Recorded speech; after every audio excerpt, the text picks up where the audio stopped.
নমস্কার বন্ধুরা, আপনাদের সবাইকে স্বাগত।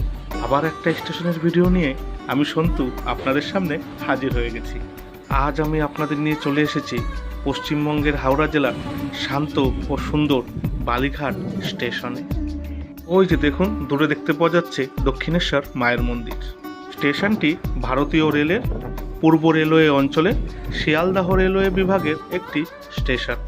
শিয়ালদাহ ডানকুনি লাইনে স্টেশনটি অবস্থিত। স্টেশনটি চালু হয় 1932 সালে 1932। স্টেশনের গা ঘেঁষেই রয়েছে সেই ঐতিহাসিক বালি ব্রিজ বা বিবেকানন্দ সেতু। এটি হুগলি নদীর উপর তৈরি প্রথম রেল ও সড়ক সেতু। এই স্টেশনে নেমে বাইরে বেরিয়ে টোটো করে আপনি পৌঁছে যেতে পারবেন স্মৃতি বিজড়িত ঐতিহাসিক স্থান বেলুড় মঠে।